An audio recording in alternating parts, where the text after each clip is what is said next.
tomat dikembangkan di 32 provinsi di Indonesia. 6 sentra terbesarnya adalah Jawa Barat, Sumatera Utara, Jawa Tengah, Jawa Timur, Sulawesi Selatan, dan Bengkulu. Setiap tahun produksi tomat terus meningkat. Hal ini menunjukkan bahwa permintaan pasar tomat terus naik. Oleh karena itu, tomat sangat menjanjikan untuk diusahakan. Tomat dapat ditanam di dataran rendah hingga pegunungan. Bagi Anda yang akan membudidayakan di dataran tinggi, pilih varietas yang memang spesial diperuntukkan di kawasan pegunungan. Dengan pengalaman lebih dari 25 tahun di industri benih, PT Iswesit Indonesia Cap Tanah Merah memberikan pilihan varietas tomat unggul yang khusus untuk ditanam di dataran tinggi, yaitu Agatha F1, Marta 9F1, Marta F1, Menara F1, Montera F1, Sakura F1, dan varietas Warani F1. Seluruh varietas tomat hibrida spesifik dataran tinggi ini memiliki keunggulan sesuai yang diharapkan petani maupun pasar. Selain potensi hasilnya tinggi, 60-85 ton per hektar, juga memiliki ketahanan terhadap banyak penyakit seperti Gemini virus alias virus kuning.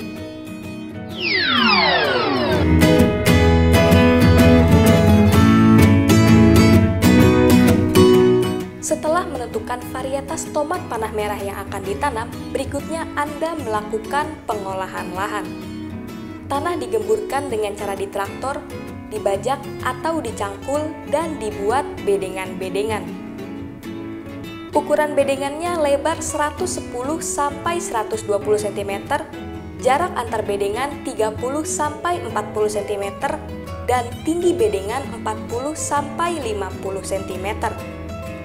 Namun jika lahannya dengan pengairan terbatas, maka tinggi bedengan cukup 30 cm. Pada 2 minggu sebelum tanam, bedengan ditaburi kapur pertanian atau dolomit. Dosisnya disesuaikan dengan tingkat keasaman tanah sebelum diberi perlakuan. Misalnya, bila pH awalnya 6, maka kebutuhan kaptannya sebanyak 750 kg per hektar. Secara lengkap kebutuhan dolomit dapat dilihat pada tabel berikut.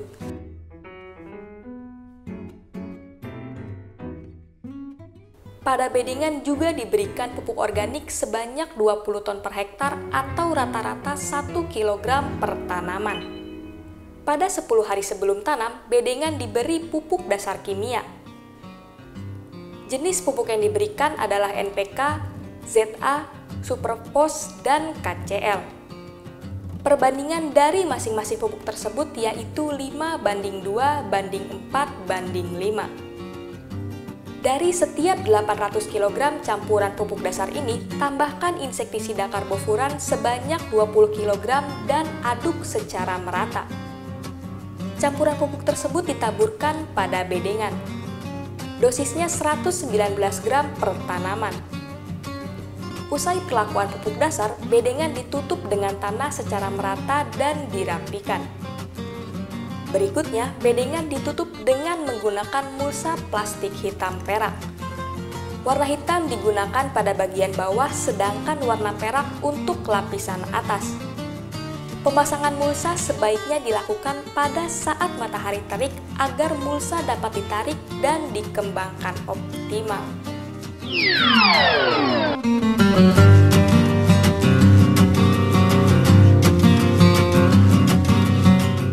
Benih tomat terlebih dahulu disemai. Kegiatan persemaian dapat dilakukan berbarengan dengan pengolahan lahan, yaitu pada 2-3 minggu sebelum pindah tanam. Penyemaian dapat dilakukan dalam pot tray, mini polybag berdiameter 3-5 cm atau sistem sosis.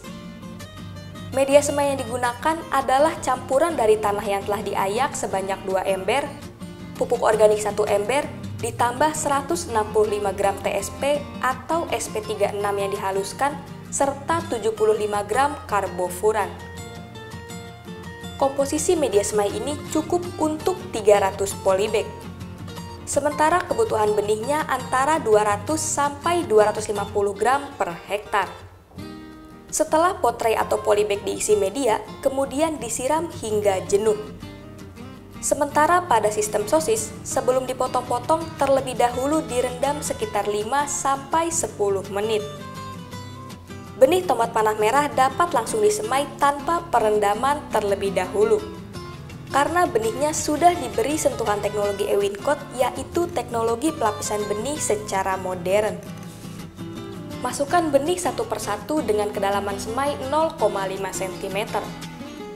Setelah seluruhnya terisi benih, tutup dengan tanah hasil ayakan atau sekam bakar. Untuk mempercepat perkecambahan, persemaian ditutup plastik berwarna gelap.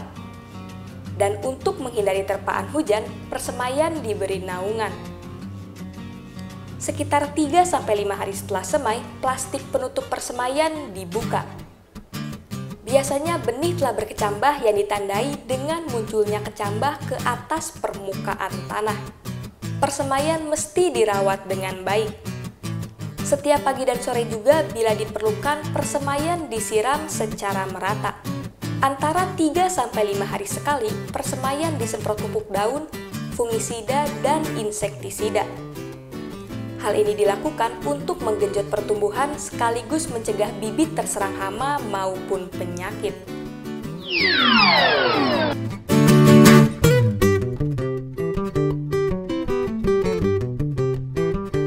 Satu hari sebelum pindah tanam, pada bedengan dibuat lubang tanam dengan cara melubangi mulsa secara hati-hati. Jarak tanam ideal bagi tomat yaitu 50-60 cm untuk jarak dalam barisan dan 60-70 cm bagi jarak antar barisan. Dengan lebar bedengan 110-120 cm, maka tiap bedengan dapat ditanami 2 baris tanaman. Pada usia 14-18 hari setelah semai atau bibit mempunyai daun sejati 4 helai, bibit tomat siap dipindahkan ke bedengan. Waktu pindah tanam sebaiknya sore hari.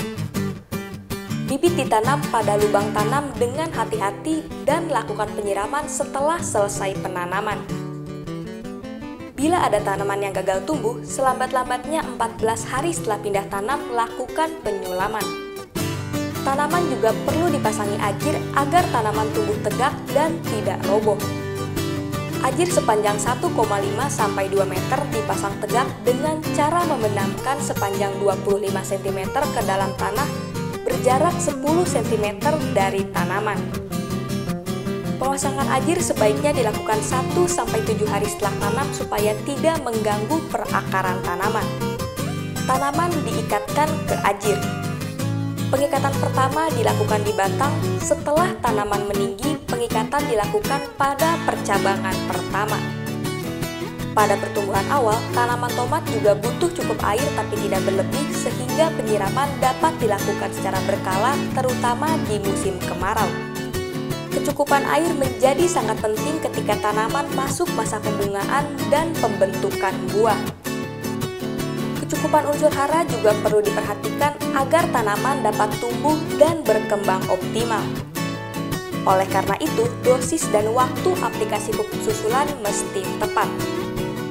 Pemupukan susulan dilakukan pada fase vegetatif yaitu pada usia 10-30 HST dan fase generatif pada umur di atas 30 HST. Pupuk susulan pada fase vegetatif dilakukan sebanyak 3 kali yaitu pada usia 10 HST, 20 HST, dan 30 HST.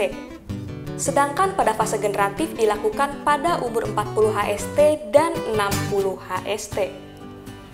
Aplikasi pemupukan susulan ini dilakukan dengan sistem kocor. Dosisnya yaitu 1 ember berukuran 13 liter untuk 50 tanaman atau 1 gelas berukuran 240 ml per tanaman. Ragam dan takaran pupuk yang dibutuhkan secara lengkap dapat dilihat pada tabel berikut.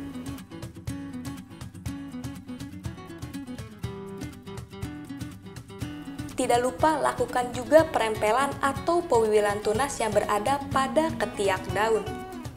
Sebaiknya perempelan dilakukan ketika tunas masih kecil. Selama budidaya, tanaman tomat tidak luput dari serangan hama maupun penyakit. Jenis hama yang kerap menyerang adalah kutu kebul Bemisia tabaci dan ulat buah tomat Helicoverpa armigera. Sedangkan penyakitnya adalah layu bakteri, layu fusarium, dan geminivirus alias virus kuning. Hama maupun penyakit perlu dikendalikan. Pengendalian lebih baik dilakukan secara preventif, yaitu melalui penyemprotan pestisida berkala. Sebelum aplikasi, pilih insektisida maupun fungisida sesuai jasad sasaran. Misalnya, untuk mengendalikan virus kuning, jasad sasarannya adalah kutu kebul. Karena hama ini yang menularkan virus kuning. Demikian juga gulma-gulma yang tumbuh pada parit antar bedengan mesti dibersihkan karena menjadi sarang hama. Penggunaan insektisida atau fungisida sebaiknya tidak terus-terusan menggunakan satu bahan aktif, tetapi diselang-seling dengan beberapa merek yang bahan aktif maupun cara kerjanya berbeda. Hal ini berguna untuk menghindari kekebalan pada jasad sasaran.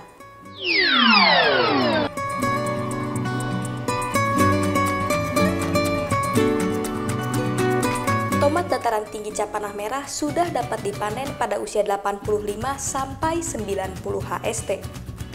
Kriteria masa petik yang optimal dapat terlihat dari kulit buah yang sudah berubah dari hijau menjadi kekuningan. Proses panen terbaik dilakukan pada pagi atau sore hari dan dalam kondisi cuaca cerah. Bila panen dilakukan siang hari, dapat meningkatkan penguapan air dari buah yang dipetik. Kondisi tersebut bisa menyebabkan penurunan daya simpan hasil panen. Tomat dataran tinggi cap panah merah dapat dipanen 15 sampai 20 kali dengan interval 2 sampai 3 hari sekali. Dengan populasi 20.000 tanaman per hektar dan produktivitas 3 sampai 4 kg per tanaman, maka hasil panennya menembus 60 sampai 85 ton per hektar.